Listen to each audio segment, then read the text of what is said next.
So you saw fit testing, you saw the processes. Now we're going to go over the breakdown of the instrument and the time to put it away and how the process goes.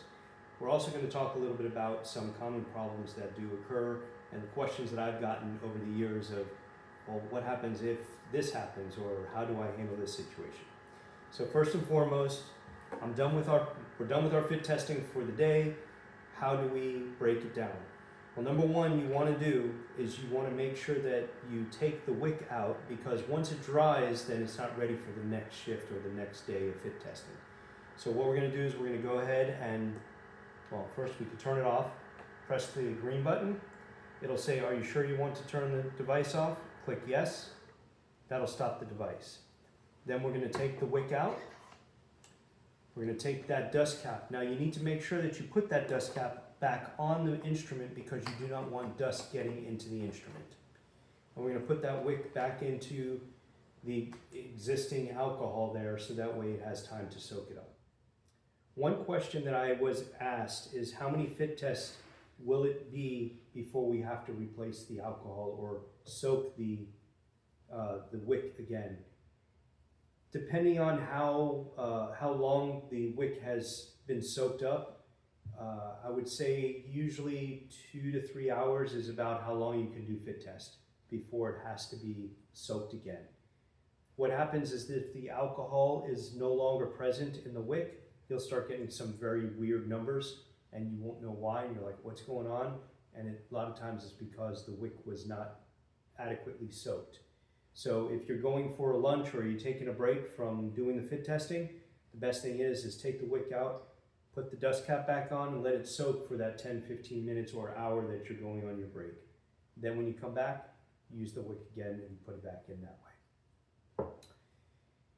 With your instrument, if you are done fit testing and you do not have a set position for the fit tester where it's always going to be plugged in, ready to go, you want to be very careful with your handling process.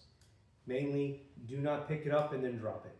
If you do so, it will damage the lasers internally and you will have to send that off. That can be a very expensive process. So please be very careful when you handle the instrument. The way you do so is you just unplug all of the plugs. You unplug or undo the tubing. Make sure you lift it with both hands, that it's stable.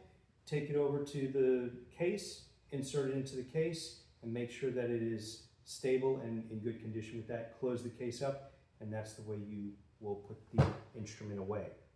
However, if you do not have to put the instrument away, leave it plugged up, make sure the dust cap is in, make sure it's off, because you don't want it pulling on the dust cap, because the pump will wear out. You'll have nothing going through the pump.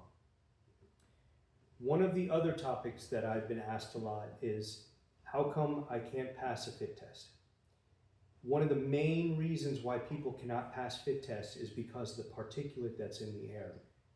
The particle control, the control of the particulate that's around, is one of the most important processes that you will do to make sure that your fit tests are done, are passing and are done right. In order to maintain that process, you need to make sure that, number one, you do have the humidifier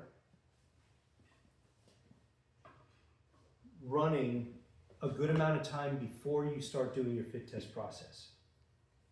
A good amount of time, some people ask, well, what is a good amount of time? 10, 15, 20 minutes before you start getting everything prepped. It allows the particulate, as you can see, the mist, to be able to be aerated into the air. Now, a lot of organizations, a lot of places have really good HVAC systems now. That has caused a hard time to keep particulate in the room.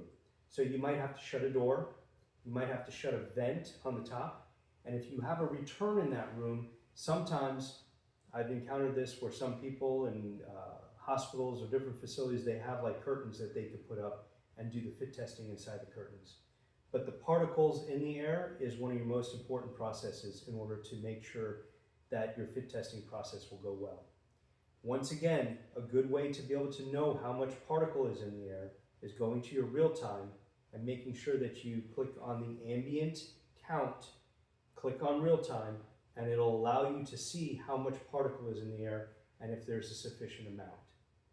If there's any other questions about that, please give me a call. We can discuss that and I can help facilitate that process.